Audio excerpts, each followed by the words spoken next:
Hello दोस्तों, मेरा नाम है रोहित और मैं लेकर आ गया हूँ ईडीडी सेकेंड का पार्ट 2। पार्ट 1 आपको पहले ही वीडियो आ चुकी है। यदि अब तक आपने उसे नहीं देखा है तो आप यहाँ आई बटन से भी देख सकते हैं या फिर आपको लिंक डिस्क्रिप्शन में मिल जाएगी, आप वहाँ से देख सकते हैं। और यदि आपने अभी बीटी यूपी की लेटेस्ट न्यूज़ नहीं देखी है तो अभी आप जाकर देख लीजिए, आपको लिंक डिस्क्रिप्शन में मिल जाएगी और आई बटन में भी हम उसे दे देंगे, आप वहाँ से भी देख सकते हैं। उस वीडियो में ये बताया गया है कि पेपर आप कहीं से भी दे सकते हैं, घर, ऑफिस या फिर कैफ़े की दुकान से, कहीं से भी। और उसमें टाइमिंग 1.5 घंटे रहेगी। टोटल 50 क्वेश्चन रहेंगे, ऑब्जेक्टिव होंगे, ऑनलाइन होंगे और भी कुछ खास जानकारी है। उस वीडियो को आप पूरी जाकर देख लें अभी। और यदि आपको किसी भी प्रकार के नोट्स या फिर PDF या फिर इलेक्ट्रिकल से रिलेटेड नॉलेज या फिर बीटी यूपी से रिलेटेड जानकारी चाहिए तो आप हमारे व्हाट्सएप ग्रुप से जुड़ सकते हैं, लिंक आपको डिस्क्रिप्शन में मिल जाएगी। चलिए वीडियो को स्टार्ट कर लेते हैं। तो चलिए बात कर लेते हैं सबसे पहले क्वेश्चन की। अर्थ या ग्राउंड वायर का आकार निम्न पर आधारित होता है। अर्थात जो हमारा अर्थ या फिर ग्राउंड वायर होता है उसका साइज किस पर डिपेंड करता है, ये यहाँ पर बताना है। तो ऑप्शन यहाँ पर दिए गए हैं। नंबर 1, ग्राउंड वायर के माध्यम से ले जाने वाला अधिकतम फॉल्ट करंट। बी है सर्विस लाइन की रेटेड करंट वहन क्षमता, यानी कि जो बियर करने की उसकी क्षमता होती है। और थर्ड है मिट्टी के प्रतिरोध पर निर्भर करता है, यानी कि अर्थ रेजिस्टेंस पर डिपेंड करता है। और डी है दोनों, ए व सी, यानी कि बोथ। तो आंसर यहाँ पर डी सही है। क्यों सही है? क्योंकि ऑप्शन ए पहले पढ़ लेते हैं। ग्राउंड वायर के माध्यम से ले जाने वाला अधिकतम फॉल्ट करंट, यानी कि जो अधिकतम फॉल्ट करंट होता है जैसे कि लीकेज करंट, एडी करंट या फिर लाइटनिंग जो होती है, वो अधिक बियर करने वाला होना चाहिए ऐसा वायर। और सेकंड है उसका रेजिस्टेंस, मिट्टी के प्रतिरोध पर निर्भर करता है, यानी कि उसका अर्थ रेजिस्टेंस निम्न होना चाहिए और उस पर डिपेंड करता है। तो ऑप्शन हमारा हो जाएगा डी सही। सेकंड है अर्थ वायर या ग्राउंड वायर किस मटेरियल का होता है? Copper, aluminium, iron, galvanised steel से बना होता है। तो यहाँ पर ऑप्शन डी सही है। यहाँ पर गैल्वेनाइज्ड स्टील की जगह गैल्वेनाइज्ड आयरन होगा, जिसे बोलते हैं शॉर्ट में GI। नेक्स्ट देख लेते हैं। मानव शरीर का औसत प्रतिरोध है 500 ओम, 1000 ओम, 1500 ओम, 2000 ओम। तो ऑप्शन बी यहाँ पर सही है। जो ह्यूमन बॉडी का रेजिस्टेंस होता है वो 1000 ओम होता है। नेक्स्ट बात कर लेते हैं। आमतौर पर ग्राउंडिंग प्रदान की जाती है केवल उपकरण की सुरक्षा के लिए, केवल ऑपरेटिंग कर्मियों की सुरक्षा के लिए, दोनों ए व बी, उपरोक्त में से कोई नहीं। तो यहाँ पर बताना है कि ग्राउंडिंग क्यों प्रदान की जाती है। आमतौर पर जो प्रदान की जाती है वो किस लिए की जाती है? तो यहाँ पर ऑप्शन जो है सी सही है, ए व बी। ए व बी में कहने का अर्थ ये है कि जो हमारे उपकरण होते हैं उनसे भी सेफ्टी होती है एक्सरे या फिर लीकेज करंट से। और जो बी ऑप्शन है उसमें जो कर्मी कार्य करते हैं वर्कर, उनको भी किसी प्रकार का खतरा ना हो, उसकी सुरक्षा के लिए। तो ऑप्शन सी सही हो जाएगा। नेक्स्ट है ग्राउंड रेजिस्टेंस को इस तरह डिज़ाइन किया जाना चाहिए कि ग्राउंडिंग रेजिस्टेंस जितना संभव हो सके उतना कम होना चाहिए। नेक्स्ट है ग्राउंडिंग रेजिस्टेंस जितना संभव हो सके उतना अधिक होना चाहिए। नेक्स्ट है ग्राउंडिंग रेजिस्टेंस हमेशा शून्य होना चाहिए। और ऑप्शन डी है उपरोक्त में से कोई नहीं। तो यहाँ पर ऑप्शन सी भी सही है व ए भी सही है। सी क्यों सही है? क्योंकि जिसका भी हम लोग को अर्थ करना है तो वहाँ पर जितना रेजिस्टेंस कम होगा उतना हमारे लिए सही होगा। तो आइडियल कंडीशन हो नहीं सकती, यानी कि शून्य हो नहीं सकता। तो ऑप्शन ए मान लेते हैं सही। ग्राउंडिंग रेजिस्टेंस जितना संभव हो उतना कम होना चाहिए। नेक्स्ट देख लेते हैं 6 नंबर क्वेश्चन। रख रखाव के लिए एक EHV यानी कि एक्स्ट्रा हाई वोल्टेज उपकरण के लिए पहले इसे अलग किया जाना चाहिए और ज़मीन से जोड़ा जाना चाहिए, क्योंकि ऑप्शन ए है कम प्रतिबाधा प्रदान करने के लिए, बी है चार्जिंग कैपेसिटेंस को ज़मीन पर निर्वहन या फिर डिस्चार्ज करने के लिए, सी है ऑपरेटिंग कर्मियों की यानी काम करने वाले कर्मचारियों की सुरक्षा के लिए। ऑप्शन डी है बोथ, यानी कि बी एंड सी। तो ऑप्शन डी हमारा यहाँ पर सही है। अब समझ लेते हैं ये क्यों सही है। तो ऑप्शन बी की बात करें तो जो हमारा चार्जिंग कैपेसिटेंस ज़मीन में डिस्चार्ज हो जाता है उसके लिए, और जो ऑपरेटिंग कर्मी होते हैं उनकी सुरक्षा के लिए ये किया जाता है। इसलिए ऑप्शन हमारा डी सही है। नेक्स्ट बात कर लेते हैं, जब अर्थ फॉल्ट होता है।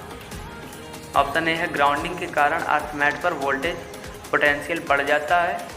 बी है ग्राउंडिंग के कारण अर्थ मैट पर वोल्टेज पोटेंशियल कम हो जाता है। और सी है अर्थ मैट पर वोल्टेज पोटेंशियल फॉल्ट के बावजूद शून्य रहता है। उपरोक्त में से कोई नहीं। तो ऑप्शन ए हमारा यहाँ पर सही है, क्योंकि जब कभी भी फॉल्ट होता है हमारा, तो वहाँ पर अर्थ में जब वो वोल्टेज ग्राउंड होता है या फिर अर्थ होता है, तो वहाँ पर ज़मीन का जो अर्थ मैट होता है ज़मीन का, उसका वोल्टेज इंक्रीज़ हो जाता है, बढ़ जाता है। तो ऑप्शन ए हमारा यहाँ पर सही है। नेक्स्ट देख लेते हैं, अर्थिंग या ग्राउंडिंग का उद्देश्य है। अर्थिंग या ग्राउंडिंग का क्या उद्देश्य है, क्यों करते हैं, क्या कारण इसका, ये जान लेते हैं। ज़मीन को यथासंभव कम प्रतिरोध प्रदान करना। सेकंड है ज़मीन को यथासंभव उच्च प्रतिरोध प्रदान करना। और सी है सकारात्मक व नकारात्मक और शून्य अनुक्रम यानी सीक्वेंस धाराओं का प्रवाह फ्लो प्रदान करना। और डी है उपरोक्त में से कोई नहीं। तो यहाँ ऑप्शन जो ए है ये सही है, क्योंकि जो भी हम अर्थिंग या ग्राउंडिंग करते हैं वो यथासंभव कम प्रतिरोध के लिए करते हैं। नेक्स्ट देख लेते हैं, 9 नंबर क्वेश्चन है, मिट्टी में नमी की मात्रा डैश पृथ्वी की मिट्टी का प्रतिरोध। तो यहाँ पर ऑप्शन बी है वो सही है, कमी। यानी कि इस क्वेश्चन का कहना है कि जो हमारा मिट्टी का प्रतिरोध होता है, रेजिस्टेंस, वो कम होना चाहिए, उसमें कमी होना चाहिए। नेक्स्ट देख लेते हैं, कारक। ये निम्न कई सारे कारक दिए, कारक जिन पर मृदा प्रतिरोध निर्भर करता है। क्वेश्चन का कहना यह है कि जो मिट्टी होती है उसका प्रतिरोध किन कारकों पर निर्भर करता है। तो यहाँ पर ये ऑप्शन डी हमारा सही है, उपरोक्त सभी। तो यहाँ पर इलेक्ट्रोड की गहराई, नमी व NaCl तीनों ऑप्शन यहाँ पर सही है।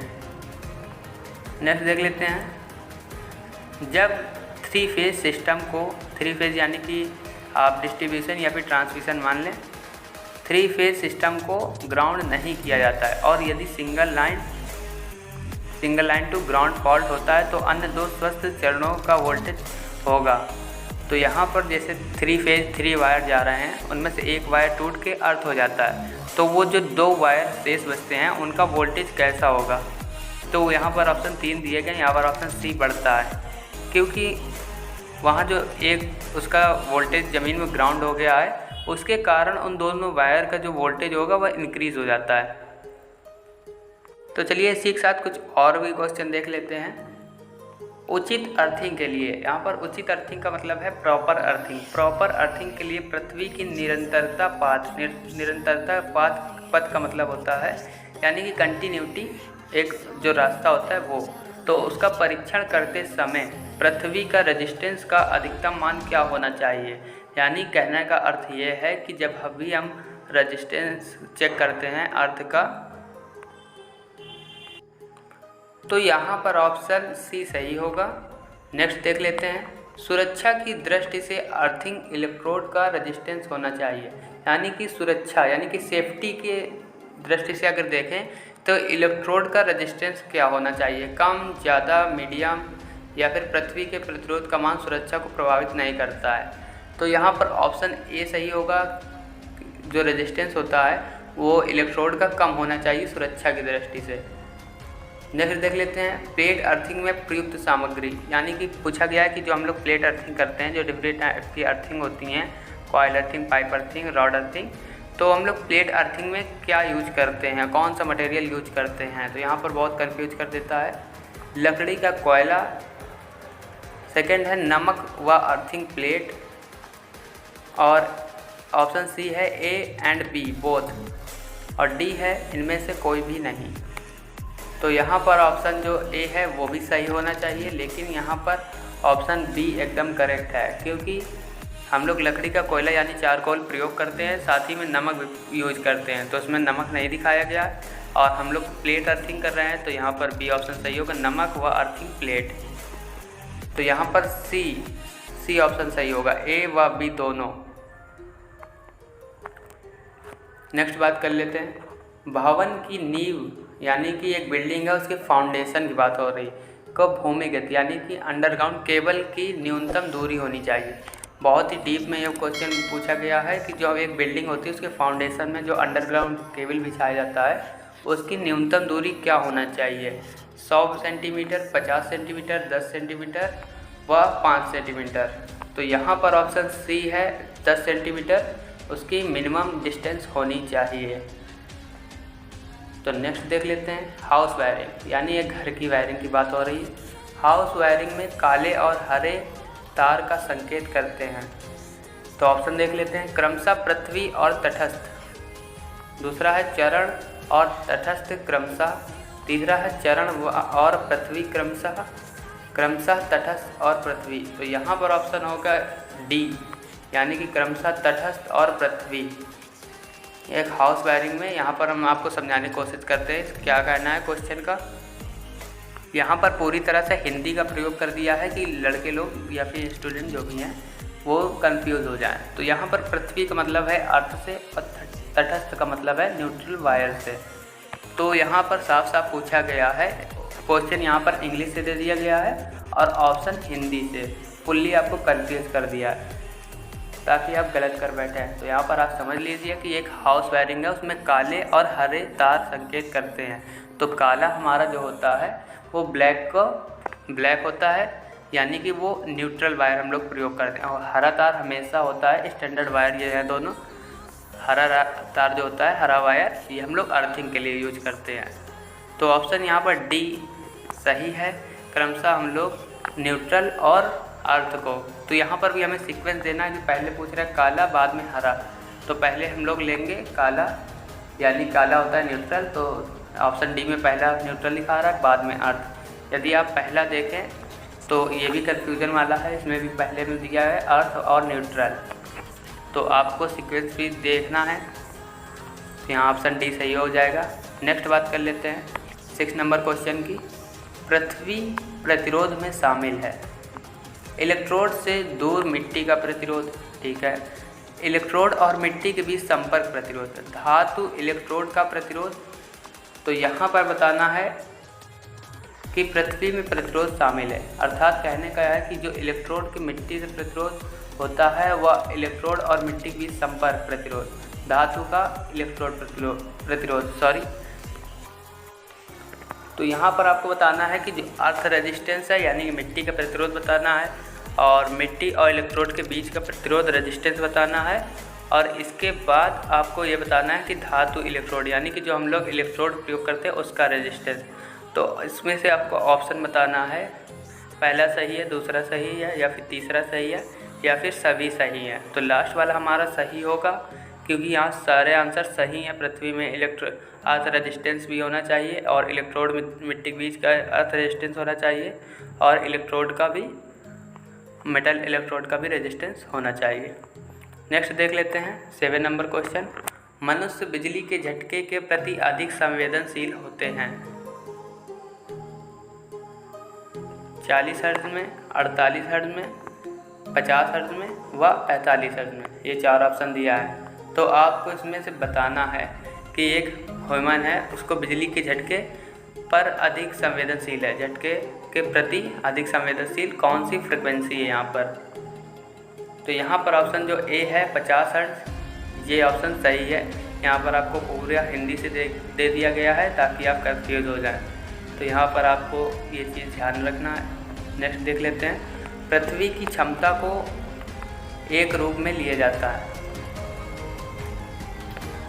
तो यहाँ पर क्वेश्चन में थोड़ी सी मिस्टेक हो गई है। यहाँ पर क्वेश्चन में कहना है कि जो पृथ्वी है उसकी क्षमता को किस रूप में लिया जाता है, और किस क्षमता की होती है पृथ्वी।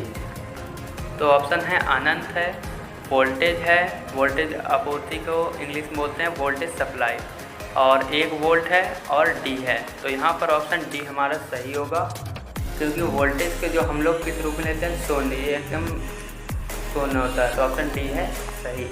देख लेते हैं। टावर फुटिंग प्रतिरोध को कम करने के लिए इसका उपयोग करना बेहतर है।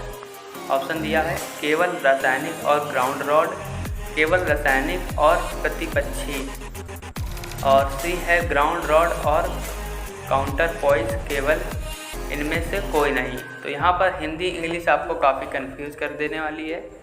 तो इसका आंसर देख लेते हैं। आंसर है सी, तो अब देख लेते हैं लास्ट 10 नंबर क्वेश्चन क्या कहता है। अर्थिंग इलेक्ट्रोड को उस भवन से मीटर में कितनी दूरी पर रखा जाना चाहिए जिसका इंस्टॉलेशन सिस्टम अर्थिंग किया जा रहा है। अर्थात कहने का है जैसे एक बिल्डिंग है या फिर कोई भी कॉलेज या कोई एक स्थान ले लें, उससे हम लोग कितनी दूरी पर अर्थिंग करते हैं। तो ये भी स्टैंडर्ड क्वेश्चन है। इसमें आपको 4 ऑप्शन दिए गए, 4 मीटर, 2.5 मीटर, 1.5 मीटर व 500 सेंटीमीटर। तो यहाँ पर आपको बताना है कि यहाँ पर कौन सा ऑप्शन सही होगा। तो ये आपको कमेंट बॉक्स में कमेंट करना है। तो कैसी लगी वीडियो कमेंट करके हमें ज़रूर बताएं। वीडियो अच्छी लगे तो प्लीज़ लाइक करें, दोस्तों को ज़्यादा से ज़्यादा शेयर करें। और हमारे व्हाट्सएप ग्रुप से जुड़ने के लिए आपको लिंक डिस्क्रिप्शन में है, वहाँ से जुड़ सकते हैं। तो मिलते हैं नेक्स्ट वीडियो में। जय हिंद।